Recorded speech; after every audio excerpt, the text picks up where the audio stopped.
Hello, Facebook and YouTube. Welcome to Thrive Talk. Here we are today with Jared Heinz, the official Jared Heinz. I'm going to give it a couple of minutes for a couple people to jump on. Let me see. Yeah. So I'm going to give it a couple minutes, and in the meantime, I am going to share this to some groups. How are you? As you come on, say hello and tell us how you are today. How are you, Jared? I'm doing dandy.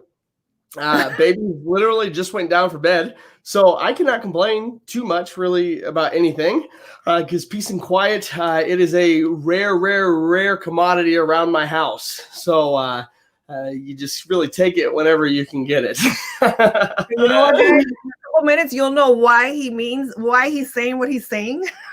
Unless you want to share that right now, but he'll tell you why he's saying that. Yeah, some people are jumping on already.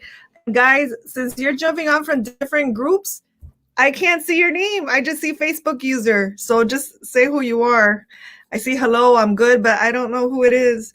But welcome. Tonight we have Jared Heinz. I guess well, first, let me introduce myself. If this is the first time you and I connect, my name is Sarai Nammur. I am a licensed mental health counselor in the state of Florida, and the founder of Trinity Community Mental Health Center in Florida and Circle of Champions Worldwide, that many of you are part of the group. Actually, Jared is a new tribe member of Circle of Champions Worldwide. And why? Because he is a champion, and we're going to get into that in a little bit. Hi, Tanya. I just saw that.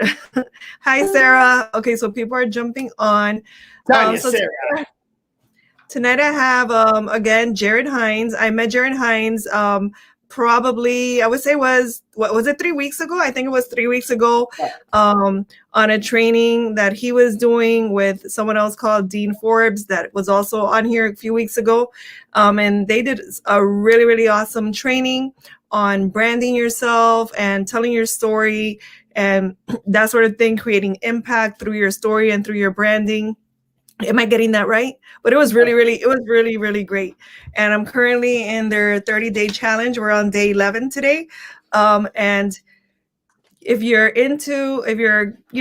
someone who is in the coaching business, or you want to level up your branding or the telling of your story, then I say, hook up with Jared Heinz and he will help you with that. But tonight he's going to tell us his story. He teaches on how to tell stories, but he also has a story and he has an amazing Thrive story. And as you guys know, I do this so that I could bring you the good news of people who have overcome their own adversity and their own things, and they're championing for themselves, but also for others. And that's what we do here. So let me say a couple things about Jared. So Jared he's a father of triplets, which is why triplets who are like 2 years old right now, which is why he said he's happy they're in bed. I'm pretty sure he had a lot of them today. And he also has a 5-year-old. So, and he's also a business owner. He's an entrepreneur and has 6 businesses currently.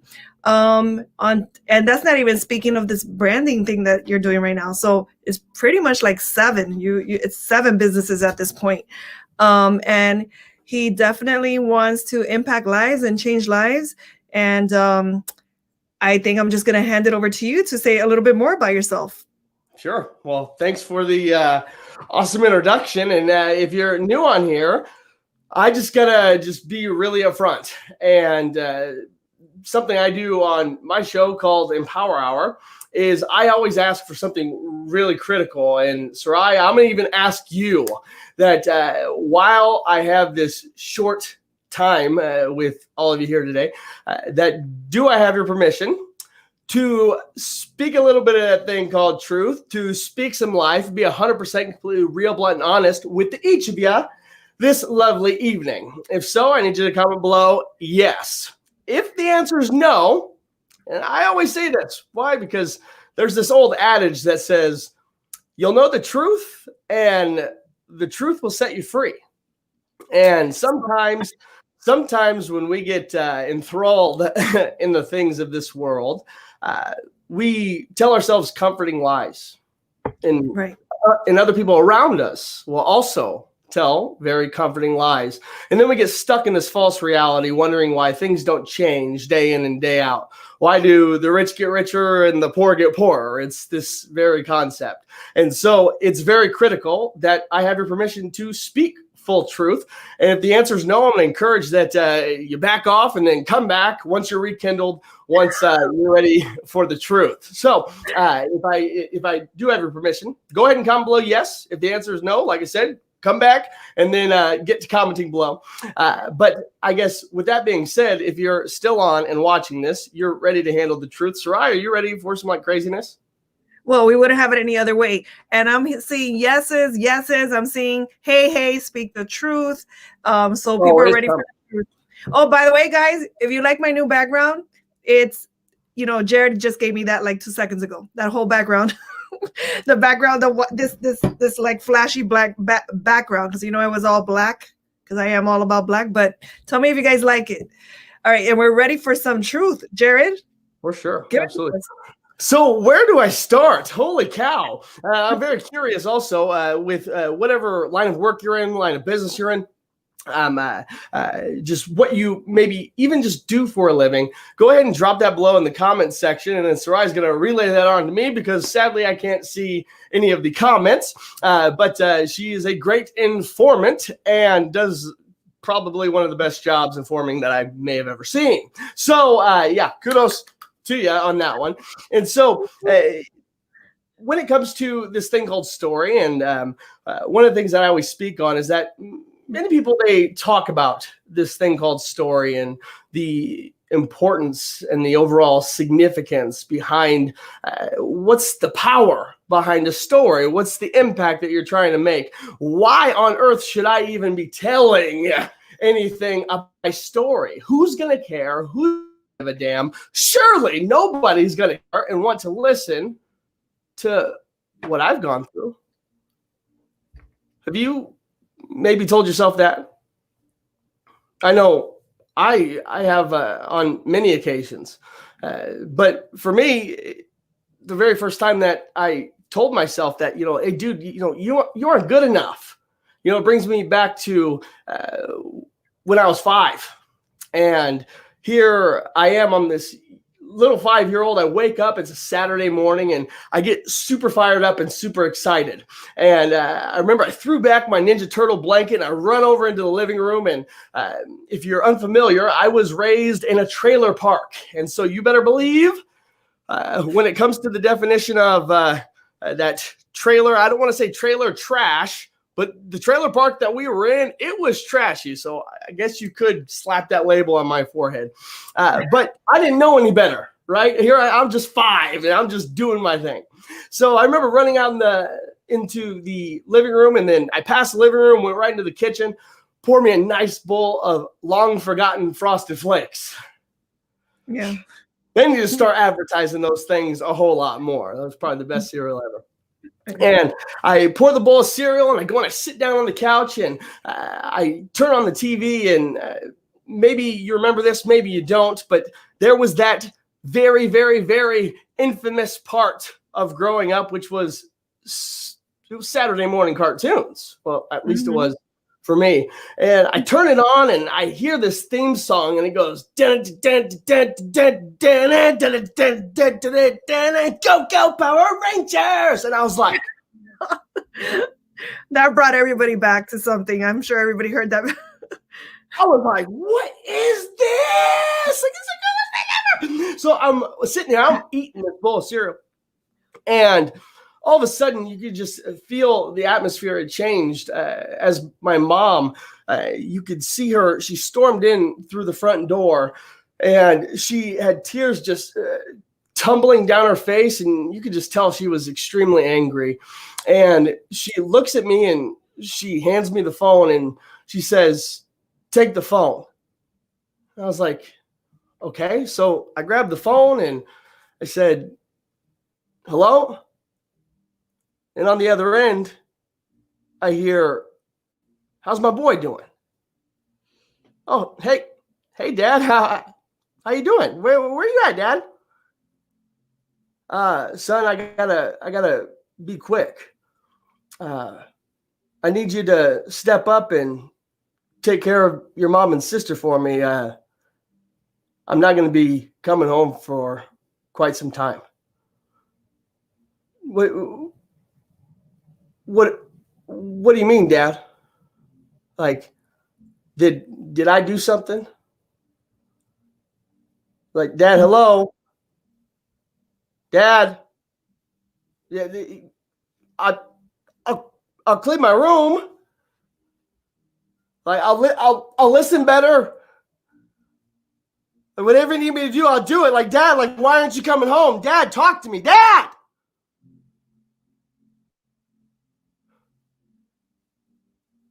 Yeah.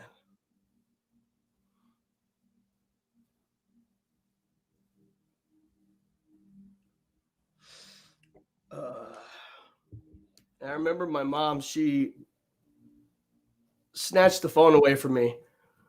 And here I am. I was lost and I was confused and I didn't really know what to do. You know, I'm 5 and I'm getting told, okay, you got to take care of your mom and your sister right now because I'm not coming home. You got to step up and become the man of the house. Mm-hmm. And I remember in that moment, I look up at the TV and gosh dang it, man. Oh, I remember seeing the Power Rangers and they were going into battle for the very first time. And I see Kimberly get thrown down. I see Trina get thrown down. I see Billy get thrown down. And then I see Jason he gets tossed on the bunch. And if you're unfamiliar, Jason was the soon-to-be Red Ranger. And they had their backs up against the wall, just like I felt I had my back up against the wall. Mm-hmm. And they had nowhere to go. They couldn't really say anything. The only thing that they had left to do was act. And Jason looked down and he's like, well, Zordon gave us these morphers. We're going to have to use them. And then Billy's like, what's it going to do? And then he's like, I don't know. Oh, man. He's like, but it's morphin' time. And they held it out, man. And when they held it out, they underwent metamorphosis, right? Mm-hmm. AKA they changed. Mm-hmm. And it was like they were thrown against their will. They were thrown against everything that was going for them was now against them. And now they were fighting an enemy, just like I was fighting this new enemy of life. And teleport away. And as they teleport away, this was the most game-changing moment for me, that they're all going and they're flying out and everyone's like, well, what are we going to do? And Jason was the last one to teleport. And he said, we're going to save the world.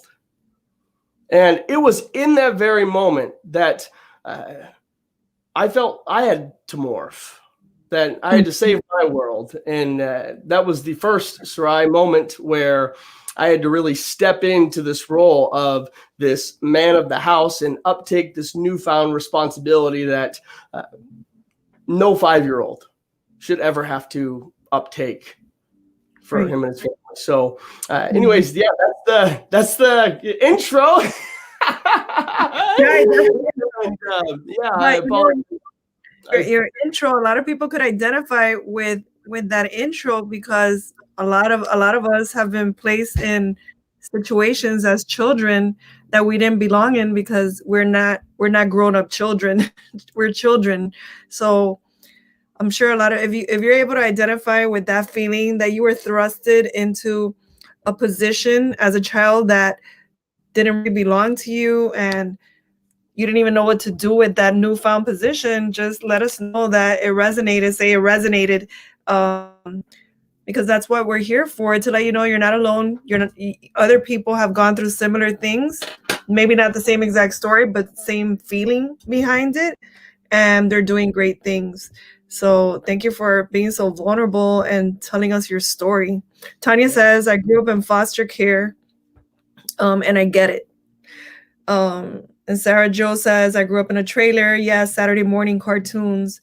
But That you really took us there with your story. You really took us to that day where you were told, and the Power Rangers, and the metamorphosis you had to go through. Tell us more about that. Yeah, absolutely. And so after that had passed, excuse me, Yeah. I all of a sudden feel like I need to become this different version of myself. And really quickly, I'm telling you, really quickly, Sarai, I put on the hat of a brown noser. Now, if you're unfamiliar with a brown noser, I'm not going to get into extensive detail. You can go on Google, type in what is a brown noser, and you will come to find what a brown noser is.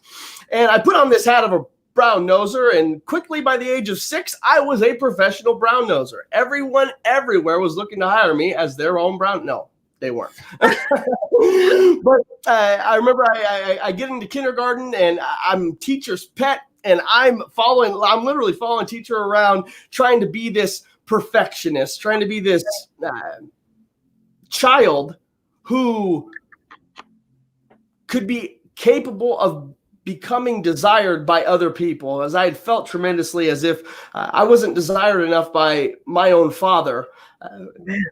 Crying out loud, he wasn't coming home. I have this false perception, and it completely screwed with me. And so growing up, I'm raised by my mom and my grandma, and once again, I assume that role of defender in the household and in the family. So a few years end up passing, and I take that brown noser hat and I turn it around backwards, and I was like, all right, I'm hurting. I'm not really seeing Dad too much. I don't really know what it's like to be a man, so I'm going to go out and I'm going to try to fill this gap and fill this void. And really fast, I found myself doing drugs at a very young age, drinking at a very young age, making very poor decisions, poor mistakes at a very young age, and really getting lost and trapped in that process. It wasn't until I was about 17, I'd say about 17, 18 years old. My dad actually visits me for the first time since I was about 14 years old. And I was super excited. I was super fired up to actually see him. And he showed up to my high school graduation, believe it or not. And something still wasn't right about that moment. And by this time, my mom, she had remarried, and she had met my stepdad, and he gets diagnosed with kidney cancer. So we're kind of going through this hard time, and I think that, hey, I got a victory. My dad just came back in. Right. Well, lo and behold, he ends up leaving again. And this is a very critical point for me as an 18-year-old. I'm about to head off to what I thought was college at the time, but come to find out, college really wasn't the picture that was portrayed. At least for me, it wasn't. And about 2 years end up passing, and I'm trying to reestablish this bond, this relationship with my father. I'm still in the drugs. I'm still in the alcohol. And at this point, I was involved with a lot of women, and I was devaluing them and not valuing myself enough. You can kind of connect the dots with what happened there.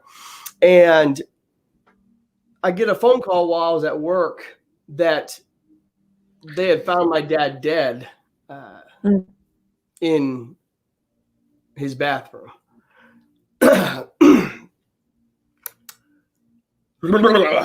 Okay. I was working on patching this relationship. I was working on filling this hole and filling this void from when I was a little boy and trying to see what it was like to become a man. And now my dad dies. Right. What? I didn't ask for this. I didn't sign up for this. It sucked, and it hurt, and it was bad. Well, about 5 to 6 months after my father passes, the other man in my life, he dies also. My stepfather did. His cancer it ended up evolving to stage 4, and sadly, he passed away all before I was 21 years old. And this, if it didn't leave me in a big daze and a confused moment growing up, searching in drugs and alcohol and women. This, sure enough, tipped me over the over the scale, over the edge. Like it was enough to send me soaring. And so what did I do? I smoked everything and anything that you can find, anything that you could see, anything you could imagine. Didn't matter what it was. And I remember one night I got incredibly stoned, and it was bad. And I'm being transparent and real right now. And by the way, if you're watching this, you gave me full and real permission. Okay, I'm not going to sugarcoat anything, because I live by the saying that the only thing that you get if you sugarcoat anything is diabetes. That's it. So we don't sugarcoat anything. I thought you were going to say candy. I thought you were going to say candy. So anyways, with that being said, I have this crazy near-death experience where the Lord actually took away my sight. I was able to see myself in a casket, and this was the very first time I had experienced hell, and it petrified me, and it was something I wish upon no one. I don't care how bad someone has done something. I don't wish that upon anyone. No way, Jose. And luckily, the Lord took me out of that. And it ended up leading me to this self-realization moment that my dad died when he was 40. My stepdad died when he was about 50. And at this point, all I have is about like $15 in my savings account. And I wasn't really doing too much of anything. I had dropped out of school after my father had died.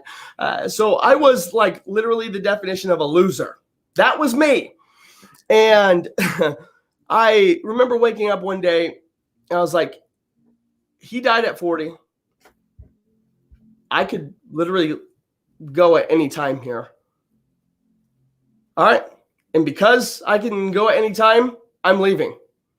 And either I'm going to make it or I'm going to be dead broke and dead on the side of the road. There is no going back home.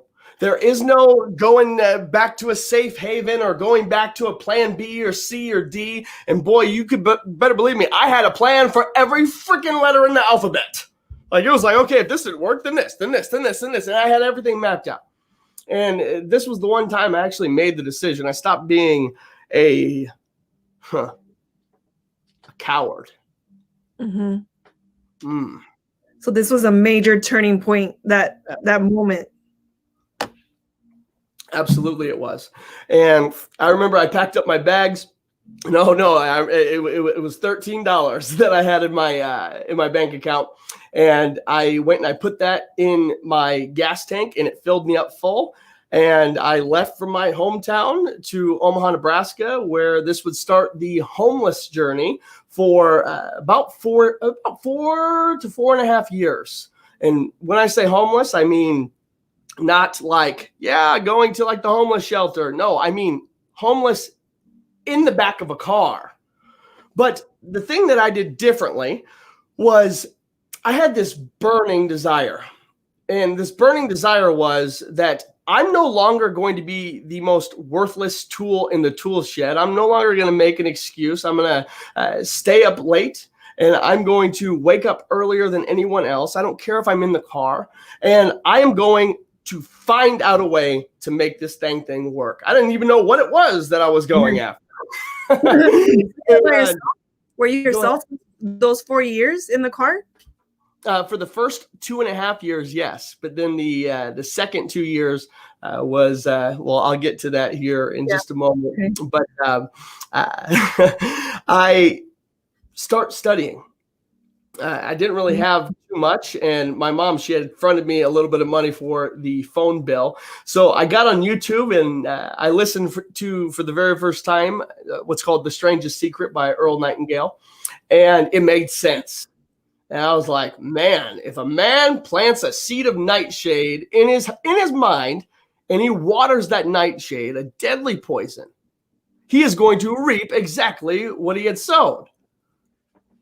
But if a man sows riches, if he sows prosperity, if he sows a future of all these things together, he infallibly is going to receive exactly what he sowed. And I believed that. I did, with every single ounce of me. And so quickly, I ended up finding a sales position at DirecTV, and I'm selling DirecTV door to door, 18 to 20 hours a day, 7 days a week. And this is some real stuff. And I get introduced to the industry of network marketing. And by the way, I'm not in network marketing now. I do support the industry tremendously, but yeah, it just wasn't for me. It really wasn't. So I get in this network marketing company, and I remember one night I'm actually at an Applebee's, and my friend comes in and he says, "You know what, Jared? I got someone you got to talk to." Oh boy, this is going to make me lose it right now. Oh my gosh. It just went from 0 to 100 real quick. Oh, I haven't heard this part. My goodness. And he's like, "I got somebody."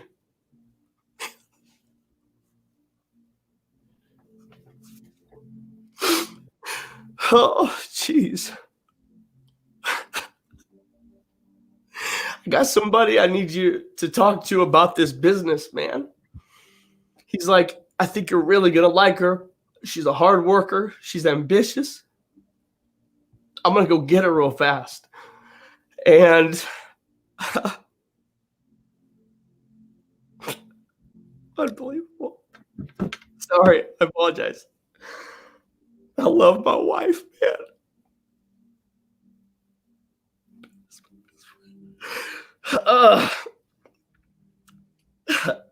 He says, "Jared, I'd like you to meet Donetta." And I had no idea that I was now staring into the eyes of my future wife. This is the last person I ever thought that I'd marry.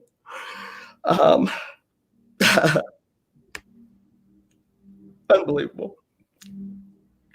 Tears of joy, guys. Tears of joy. I love my wife, man. I love my wife.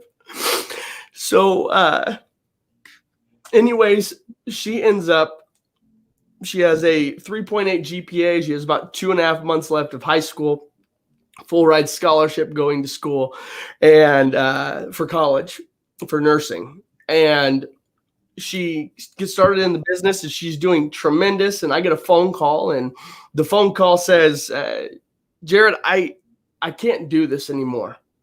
And I'm going to lose it right now." Oh my gosh. If I didn't just lose it 2 seconds ago. Ugh. She says, "I can't do this anymore." I was like, "Do what?" "You can't quit this business. You just got started and you're making more money than somebody who's gone to school and gotten a degree. Like, this doesn't make sense. And you ain't even 18 yet." And she's like, "No, not the business." She's like, "I can't do school anymore. You got 2.5 months left. You are finishing high school." And she's like, "No, I'm not." Now, keep in mind, I am homeless here. But what was really strange in this company, I qualified for this company paid for BMW, right? But I'm living out of the BMW. Who the heck is homeless living in a BMW? I never heard that before, but this was me. And things sucked, by the way. They really did.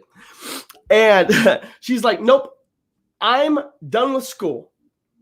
I don't need a piece of paper to tell me I'm going to be somebody." And I was like, "Did you just say that?"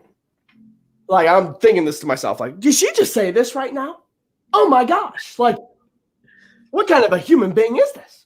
I don't know. I never ran into this before. And she says, "I'm dropping out and I'm moving up to Omaha with you." Now, keep in mind, Sarai, that I had not told anyone that I was homeless. In fact, I was quite ashamed of it. And I can't go around saying, "Yeah, I'm homeless," but then I'm driving around in this BMW. That didn't make sense. It really didn't. So she didn't know.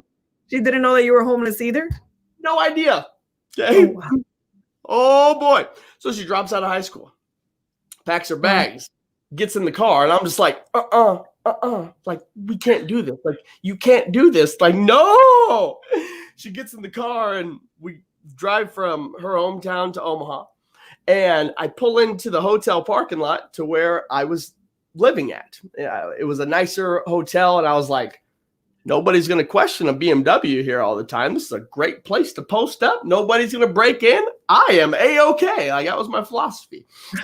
And I remember we pull in to the parking lot and I hit park and she's like, well, what are we doing? Where's your house? Where are we going to stay at? And I just very nonchalantly look around. Well, you're looking at it. And the look on her face, it went from to this. And she looked around. And keep in mind, we aren't dating. We aren't anything. And she just drops out of high school and comes and leaves with me. I thought you were dating. Oh, she wasn't your girlfriend yet.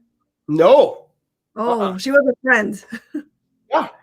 And she looks around and she then looks at me dead square in the eye. And she says, well, I suggest we have an empire to build together, don't we? You made your match. I didn't understand. And like, even to this day, I don't understand.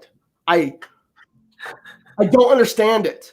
None of it. Like, when I told you earlier, like, it is miracle after miracle. Like, these are the things that I can't explain. I try wrapping my head around, like, okay, what's the logic behind this? What's the reasoning behind? There is none. There's zero behind this entire story. And all of this is 100% true. So for the next about 2 years, we grow this business and we end up getting pregnant. And we get pregnant with my daughter, and we needed a place to stay. And we had just a little bit of money saved up, and we contacted my cousin, and he had an extra room in his apartment, and he allowed us to rent that room, and we didn't have to be on a lease or anything. And so a few months pass, and we have this newborn child now. And he then notifies us and says, guys, I'm buying a house and you're going to have to be out of here in the next 3 months. And we're like, what do you mean we got to be out of here in this next 3 months, dude? We got a newborn. We got barely any money and our credit is absolutely awful. Nobody was going to take us in. And you're expecting us to go somewhere. And he's like, I'm sorry, man. Like, nothing really I can do here.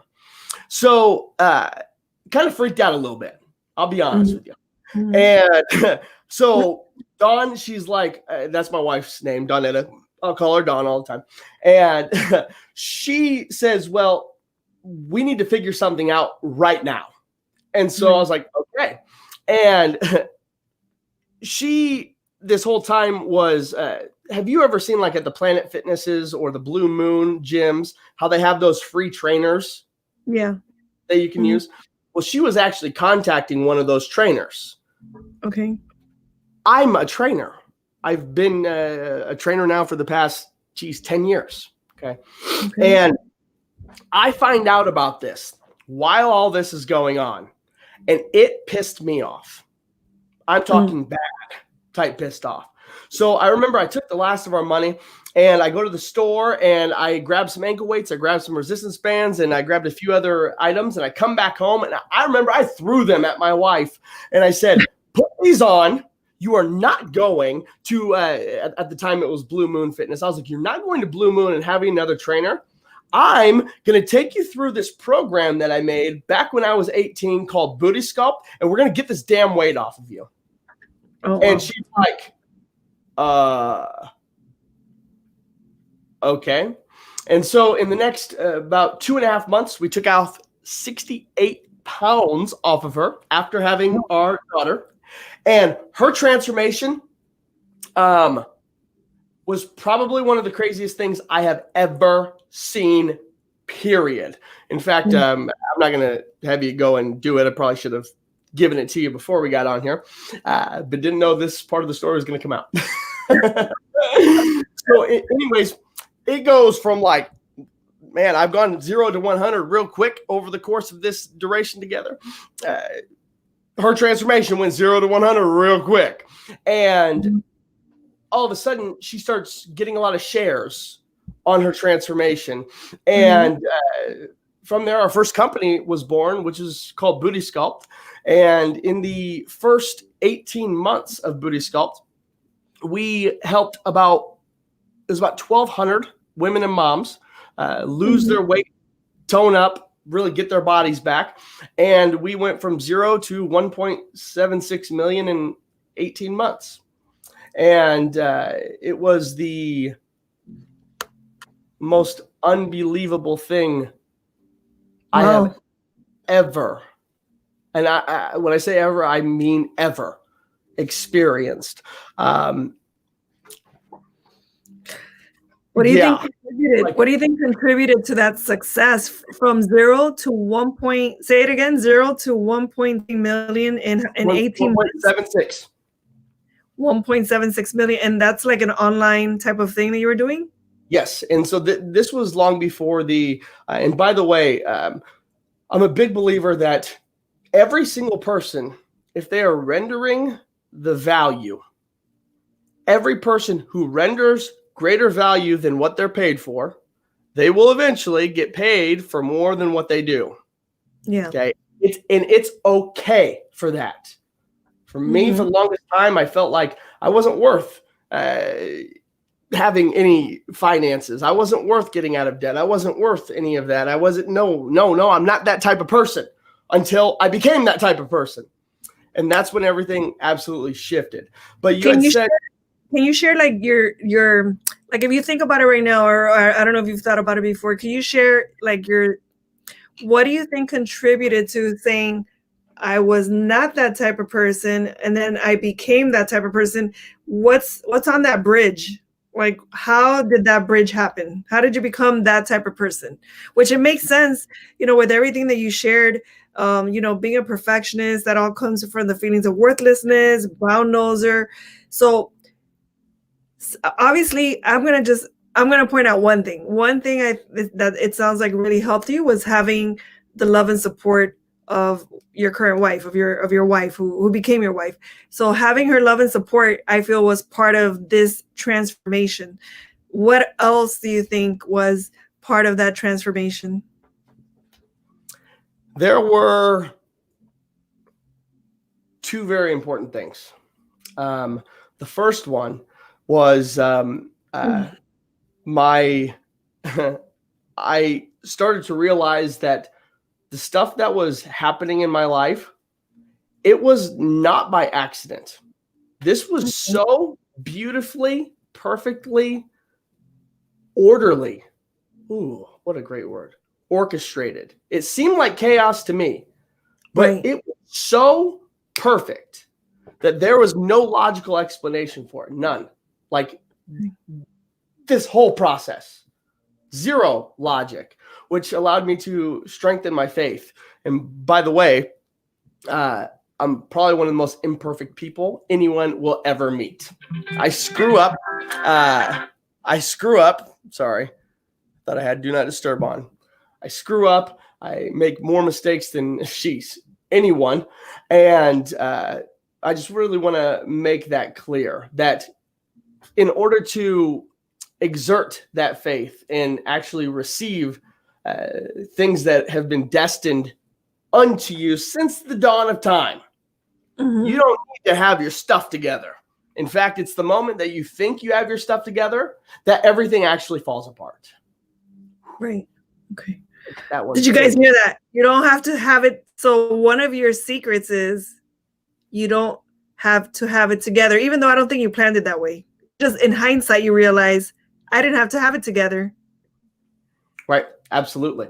And I started praying more, and I started wanting to seek this God. and see who the heck is this guy. Because there's, like I said, there's no way, none. And I'm the one who like, nope, show me the proof, show me the facts, show me this, show me that. Otherwise, I ain't believing you, and it might stupid zone whatever it is that we're talking about if there's not enough facts or references to go based off of. Plain and simple. Right. And like I had said before, that you just couldn't explain the stuff that was happening. And y'all, I haven't even shared with you the crazy stuff yet. Oh my God. It gets even better, believe me. So I started finding facts that were indescribable, to say the least. And it started strengthening my faith. And then a verse hit me, and it said that a righteous man will fall down 7 times, but will he not get up 8? And I'm just like, wow, how much faith, how much righteousness does somebody need to have? How much belief does someone need to have in order to fall down 7 times? 7 times. So they can get up the 8th. Right. Well, a big problem is that what happens if you only fall down 5? What happens if you only fall down 6? And you haven't hit that wall, you haven't hit that point to where you know that you've gone through enough stuff. A lot of people complain about going through the stuff, and then they just find themselves going through and complaining about the same stuff every single year. Yeah, rich get richer, poor get poor. I mean, you see it and hear it everywhere. Mm-hmm.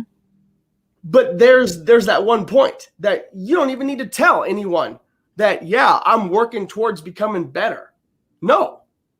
Because through your actions, through your diligence, through that righteousness of falling down 7 times but getting up 8, you know. But in addition to you knowing, you don't even have to say anything. And everyone else knows. And that is the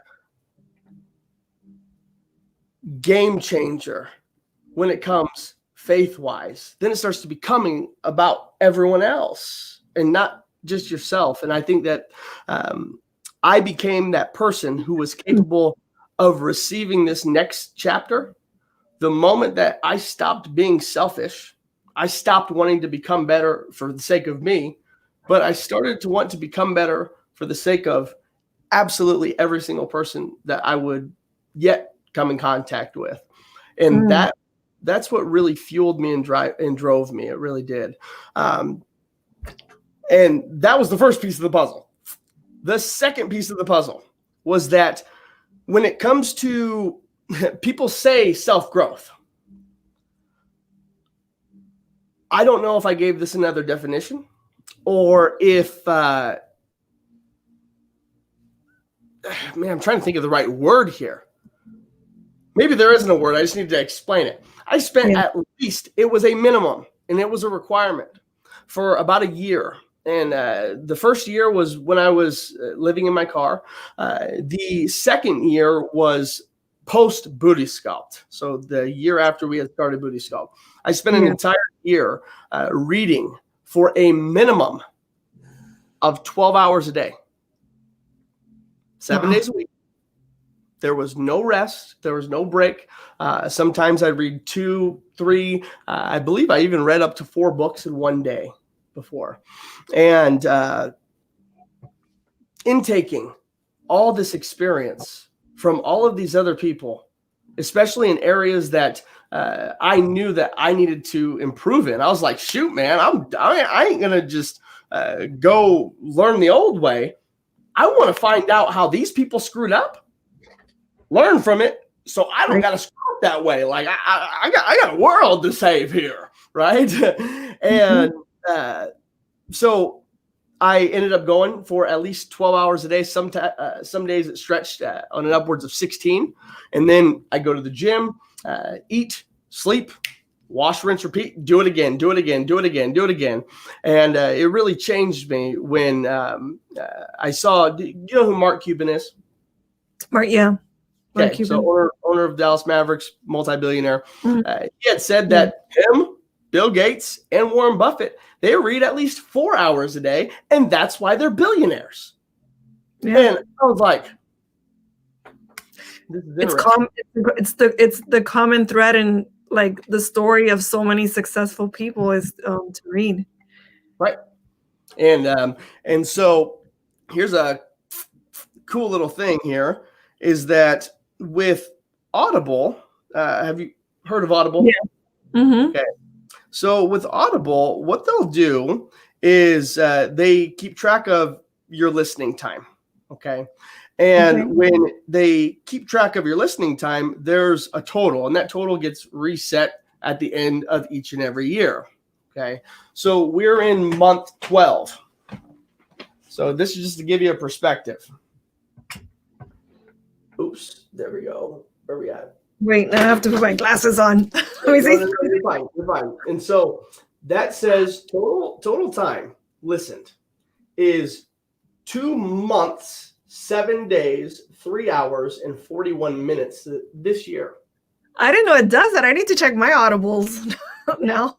So 2 months, 7 days, 3 hours, 41 minutes. And if we transmute that into 2 months, so we're going to do 30 days times 24 hours. 720 hours times 2. That's 1,440 hours, not including, here we go. We got 7 days. So 7 times 24 plus 1,440. And then we have 3 hours. So 1,611 hours has been spent listening just on Audible this year. So a lot of people, they want to know what, okay, well, Jay, what on earth do I have to be doing here? Once again, you don't have to get it right, but you just got to get it. And I think that the biggest piece of the puzzle here is taking what these people or what anyone in your industry or business line of work is and see it and listen, I'm talking overly infatuated with what these people are doing and apply just even the smallest thing right after you read it, which is the second part is at the end of every book, I would take at least an hour and I would go and try whatever skill or nugget it is that I learned from the book. Okay, so I wouldn't just sit there and read and then take notes. No, boom, I'm going to go and fail at this and see if it'll work. And then I'm going to come back. And that's what helped. While you're reading, while you're in your, so it's been a few years that you've been reading all these books. So what do you think deep down inside, what do you think you're searching for in the reading of all the books? Because I know, yeah, we're searching for knowledge, but what's deeper than that you're searching for? I would say just overall experience. You're trying to accumulate their experience. Absolutely. Yeah, because if, let's say you wrote a book over the last 10 years of your life, I just gained 10 years onto mine. Right. Right. And so the more that we can do that, the more that we can kind of shorten that curve. And this is where you'll see people that they say that term overnight success, right? Well, if you look at it, you technically could have an overnight success if you had enough accumulation of combined experience from all these different people now being honed in and focused in on whatever craft it is that you're doing. And am I saying right now that that's going to happen for anyone? No, because you're still going to have to put in the action, put in the hard work for sure. But those would be the two major factors that ended up determining whether or not we could actually become those type of people who were capable of receiving the blessings on that level. Does that make sense? Yeah, of course. And then I also like when you guys are reading, and I'm speaking to the audience, when you guys are reading these books, don't think of what, like you said, yes, of course, you got to put in the hard work, but don't think, oh, I have to read this book and put in the hard work, because what happens while you're reading these books is you start getting inspired. And that inspiration, you don't even think I have to do this hard work. You think I can't wait to do this it's not even hard work. I can't wait to do this. And it's like building up that curiosity of, man, what could I create if I actually did these things that they did? And many of the stories, I read a lot as well. And everyone that and I feel like we probably read the same type of books, but many of the stories that we read, these people are, for lack of a better word, self-made, meaning that they put in the work. Did they have the grace of God? Yes, but they put in the work. They took the initiative to put in the work, but reading their story is very inspirational. And then you start becoming curious about your possibilities, especially when you see people make it and do things because they made the effort. And while you were talking, I actually came up with 4 secrets to your success, right? And then the first one was what I said about the love and support you got from your now wife, and having that partnership, because it doesn't sound like growing up you really felt like that any kind of partnership or any kind of recognition, let's call it, like recognizing your worth. And it sounds like she bought into your worth. Like she trusted you, she believed in you, and she went all in. So it sounds like that made a big difference for you to see. It made you very emotional. So it sounds like that was one thing. The other thing is you're a risk taker, but in order to be success, you have to be a risk taker. To a certain degree calculated, but to a certain degree, you have to have the third thing that I heard you talk about, which is faith. So it's easier to be a risk taker if you have faith and you believe in your vision. And it doesn't sound like you even had a vision, to be honest. You said, I don't even know what's going, but you had faith. You had faith that if you kept going, your vision was if I keep going, something's going to happen. Yep. And it did happen. And then the last thing you mentioned now was also the thing about reading and taking responsibility for your learning and growing yourself. And those are all super strong things, super strong things. And you sort of relearned and reparented yourself. Something you didn't even think of it that way, but something inside of you said, you know what, I'm going to learn everything I didn't learn. Even though your first best teacher was your father. Your father taught you also what not to do, what not to be. I don't think that he taught me. I think he more or less showed. He showed, but he showed through action what not to do. It's painful, but sometimes those are the best teachers. And like you were mentioning earlier, sometimes things don't make sense, but then there's a reason, or it serves a purpose, not really a reason. And I'm not the type of person that thinks, we are what we are because of our trauma.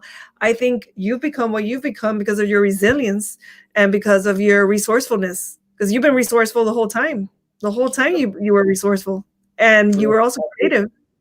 I think to answer that, stacked with the risk taking, and if you're watching this right now, here's a formula that, because I just don't want to get on here and just ramble on and just talk. There needs to be some equivocal value that is going to help better you and your situation, whatever that may be. I don't know what that is, but I know for sure that whatever situation you're at, let's say that this represents that situation. What I'm going to share with you right now is going to bring it here. It doesn't matter if you have nothing or if you have everything, or if everything's going just swell and dandy, it'll go even higher and dandier, if that's a word. Mm-hmm. Okay. And you had said I had taken risks, and the thing is that I didn't. And I know that might be don't you have to take risks? Well, a risk insinuates that you have something to lose. Right. And they say you got to risk it for the biscuit. I'm just like, shoot, man, where was the biscuit? Because I was eating out of garbage cans. This is some real stuff. I was bathing out of gas station bathrooms. I would go into the quick trip up the street and go and lock myself in the bathroom, and I bathe, get my hair done. And I wondered why all the people were looking at me funny. I think, maybe I had some toilet paper coming off on my shoe because I used toilet paper to dry my hair. That's disgusting. It really is, but I couldn't do it. So when it comes to risk and calculated risk, if calculated risk or the word risk was completely off the table, it would make our situation a lot better, right? I mean, then you wouldn't have to risk anything, and then therefore you would kind of know what the outcome would be. Well, there are a few things in this world that determine what our actual outcomes end up becoming. And a few of these are your current circumstance, it's your time, it's your money, and it's your sleep. Those 4 things determine your circumstance and where you are. It determines what's holding you captive. It also determines what and how is going to actually set me free. And a lot of people, they, let's say they get the job, right? And they adjust their lifestyle according to the salary or the pay of that job. And now their time is sacrificed. They can't spend it with their kids, or they're in the house now, but now they can't leave the job, even though they hate the job now. It was fine in the beginning, but now it's not. Or the business, because that's happened too. They become confined to it. And here's the formula that makes it so there's no risk. You aren't confined to anything, and you can literally live free. So you can pursue that thing that's called happiness, pursue the thing called your dream, pursue the thing called your vision. And the formula is you need to go to your mirror. And it's some real stuff. And if you have a phone, you're watching this right now, go and find a mirror and do this. And turn on the light if it's dark, and go and look at yourself in the mirror and ask yourself this question. And I want you to be honest with yourself. And the question is, if time, money, and sleep did not exist, what would I do all day, every day, 24 hours a day, 7 days a week, that would serve mankind? Interesting. You see, I asked myself this question, and I was like, shoot, I don't know where to start. I don't know where to go. I don't know what to do. Like, I know that you got to help people. Well, at least these books are telling me that I got to help people. The Bible was telling me treat others as I want to be treated. It was giving me some golden nuggets. But then the Bible said something that was super crazy. And it said, to whom much is given, much more will be required. But to he who has little, even with what he or she has, even that little will be stripped away from them. Interesting. Okay, well, I have to detach myself from the things of this world ASAP. I have to do this, because if I don't, I'm always going to be a slave to money. Right. I'm always going to be a slave to time. I'm always going to be a slave to sleep, and that plays a part in with our health and our energy. And then I'm never going to really live fully fulfilled. And that ate at me. And even to this day, that's my motto. I wake up every day, I'm just like, okay, if time, money, and sleep didn't exist, am I going to do exactly what I'm going to be doing today? If that answer is no, I'm done with it.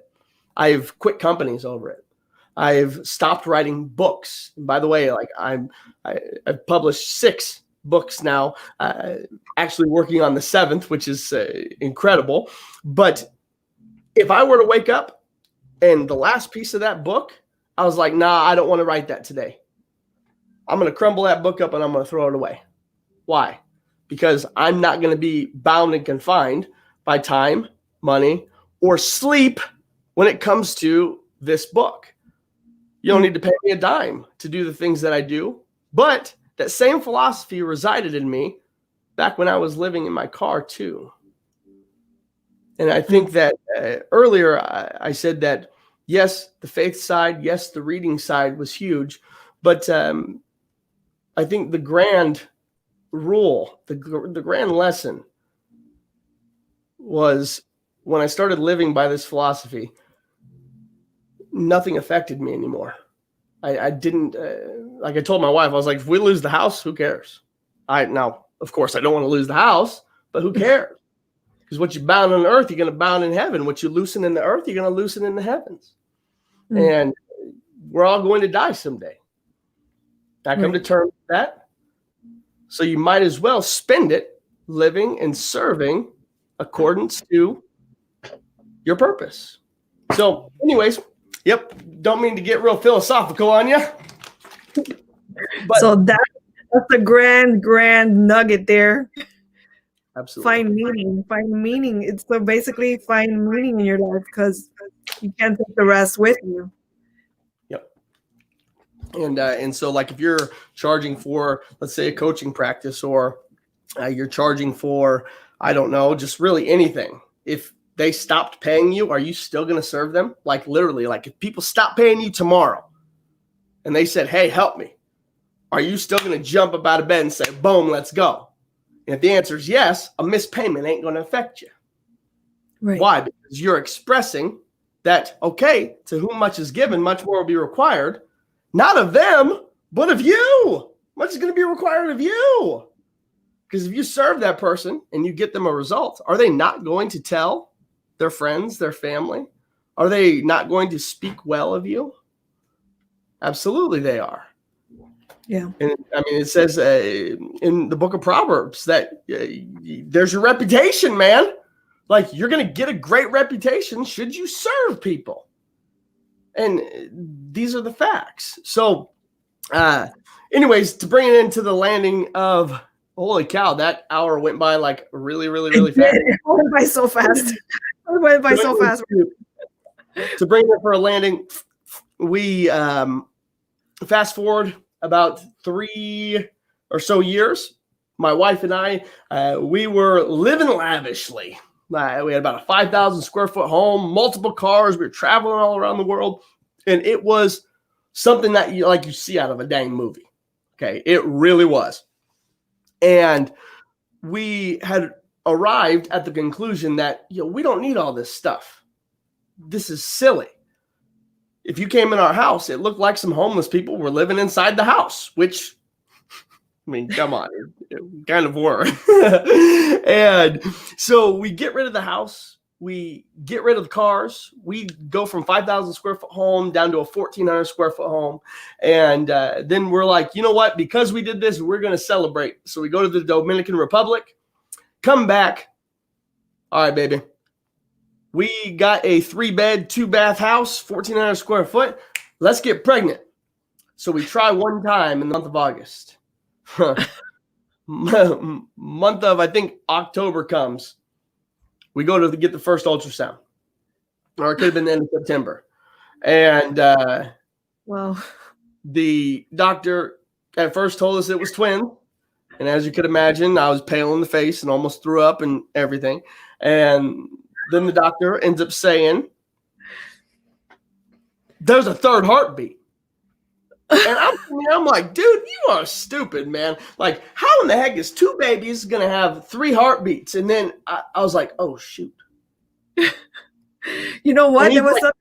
There was something in the water in Dominican Republic. Jeez, I don't know what it was, man. It was those Dominican mangoes. You ever had them? Woo-wee, them are something else. And anyway, so we end up finding out that there's a third baby hiding behind the other 2. My wife, she obviously got real big. And then we got back to work after the triplets. And what was super crazy, my stepdad, I didn't tell you guys this, my stepdad had triplets. Oh. How crazy is that? That's I very interesting, right?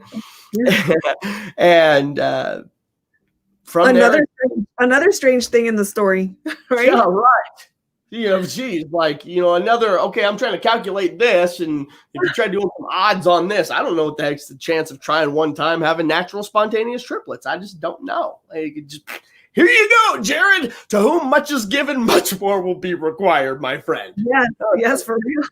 Jeez, Lord, okay. What else you gonna give me here? I just ain't even gonna. I ain't gonna say nothing now. Right. So, anyways, the story keeps going on. We end up getting a clothing line.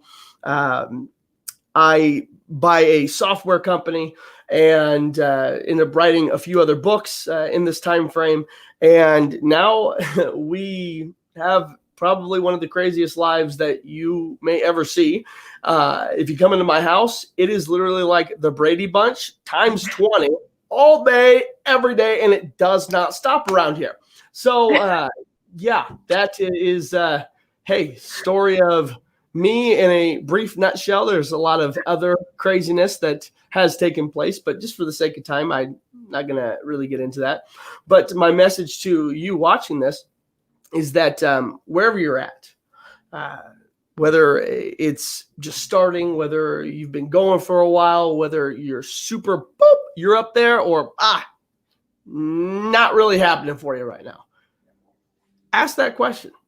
If time, money, and sleep did not exist, what would I do that would serve mankind all day, every day, 24 hours a day, 7 days a week? And in that, you're going to find joy.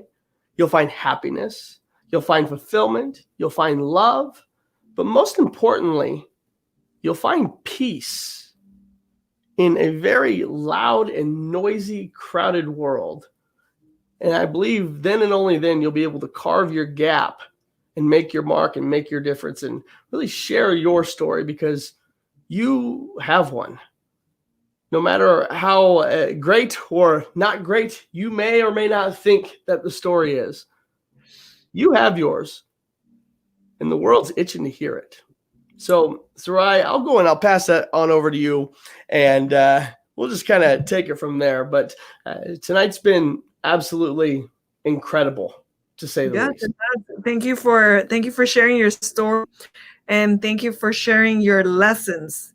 And that question, that super powerful question, what would you do all day to serve mankind if time, money, and sleep didn't exist? What would you do? That's a great question to ask yourself every day. Right. If you actually had that at the forefront and you were thinking that all the time, choices would be different for a lot of people, right? Absolutely. And we thought about it all the time. Yep. But and then I got one more nugget before we part ways. The other nugget. This sounds like a silly nugget. Always, and when I say always, I mean always. Always fill your gas tank full. That's my other nugget. That sounds stupid. You left people with question marks. What gas are we talking about? A metaphorical gas tank, or no? I'm talking an actual gas tank. Okay. Like when you go and fill up your gas, like you're like, Jay, this has. Why the heck you telling me to fill up my gas tank? Because watch this. In order to be full all the time. Now, for crying out loud, you don't wake up every day and say, oh, yeah, I wish my cup was half full or half empty. No, we want a full battery. I mean, when you charge your phone, something ain't right when you just charge it to 72%. Wouldn't you agree? Yeah, for sure. But when you look at your phone and it starts the day at 100%, isn't that incredible? There's some type of like odd satisfaction behind that. There's another odd satisfaction. There's two odd satisfactions. One odd satisfaction is if you fill your gas tank full in your actual car. This says, hey, I have a full battery. I am full. I am ready to go. There has never been a person ever who's ever filled up their gas tank all the way to the full line. They see that the line is farther than the F, and they said, this damn gas tank, I hate my car. I hate my vehicle. I hate this gas. I hate the whole world. No, nobody said that after filling their gas tank full. However, so satisfied. Absolutely you do. However, there's that other type of person that they get just as amped, but it's in the other direction. When that gas nozzle or whatever is past the empty, right. You see people all the time. They're like, "Oh, if this, if that, if this, if that." They express that same level of energy, and so you can, by having your gas tank full, like your literal gas tank, and don't just put $20 in. This was a big thing when you had said, my wife helped me with my worth. I wouldn't say she just helped me with my worth. I would say she kind of became my worth. Mm-hmm. Like I started to actually feel value in myself, and I stopped feeling worthless. And I had something greater to live for with her. And because I had that, I was like, you know what? Every area, I'm about to put that on full, including my gas tank, because I was just putting $20 in, man. I was getting like 3/4 of a tank. Maybe I get a little bit above half, just to find myself spending $5 at the gas station, then complaining, why am I broke? Right. Shoot, I need to find $5-10 to go and put in the gas tank. And it made me feel like garbage when gas was $3.97 a gallon, but I only have $5. You know how embarrassing that is? Like, how does that person feel driving out of the gas station parking lot? Like, oh man, I'm glad nobody saw me when I was filling up. I think everybody gets that. Everybody has experienced that at one point or another, which sucks. Yeah, absolutely. And yeah, I'm glad that you brought that up because, like, hey, all this stuff that I'm sharing is stuff that, like, I've gone through. So I'm a big believer that, like, if you've gone through it, you can speak to it, right? And so many people, they're just like, go in. People giving finance advice, but they're broke.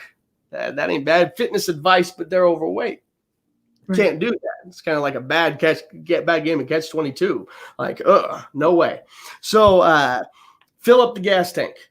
Always, always, always take the first amounts of money, fill it up. I don't care how you were raised. Always do it. So that's the final nugget, guys. Fill up your gas tank. Well, so why don't you tell everyone where they could find you where are you on social media? Where could they find you? What are your tags or your names? Sure. So I just started on YouTube, which is very interesting. Yes. And guys, and he's so energetic. You got to go watch his videos. It's like, he's like bouncing all over. Like, he's literally on his car, then not on his car, jumping back and forth. But they're powerful. I do get a little bit nuts sometimes. But yes, so started on YouTube. And if you type in, I believe it's Jared Heinz Official on YouTube. You can type that in and there's a bunch of nuggets. I'm actually doing a series right now of a bunch of prophetic dreams that God's given me. And so some of these are very interesting. So interpretations are greatly appreciated, but there's a lot of mindset, skill set development, content pieces that I put up there. And then every Tuesday, Thursday, Saturday at 7 a.m. Central Time, I host what's called Empower Hour, where the motto for it is define your dot, define your life. And that's exactly what we do. And so bring a lot of tips, tricks, strategies, principles to these Empower Hours, but communicated in a very fun, effective way. One of the ones, Sarai, I don't know if you've seen or not, but this is something else. I have another kind of persona that I bring out in Empower Hour. And it kind of started out as a joke between my daughter and I. But one day we were sitting there and I was explaining to her how there were actual Spanish conquistadors, that they traveled the ocean and they conquered lands. And as I'm telling her this story, I said, Camille, would you like to meet an actual Spanish conquistador? And she's like, yes, Daddy. So I go into the bathroom and I draw the mustache. Put on the conquistador hat, and I come in and I say, I am the real conquistador. There is no other conquistador other than me, but I will give you some massive mindset techniques. Okay, I'm not going to go much more in detail, but it gets pretty wild and bananas when I start getting a little bit of improv going on. So we have a lot of fun on Empower Hours. So if you want a little bit of a laugh to start your day, but some awesome mindset, skill set development strategies, Empower Hour, that's the place to be. So that's typically streamed on my Facebook wall. However, I've been doing like a dual stream on YouTube also. So those are two different places that you can find. I don't really mess with Instagram or any of these other channels, just mainly Facebook and YouTube. So okay, Facebook and YouTube, guys. So Jared Heinz Official. Thank you so much for being with us. And guys out there watching us, thank you for being with us as well. And make sure you catch up with Jared. Good night, everyone. Awesome. We'll see you guys.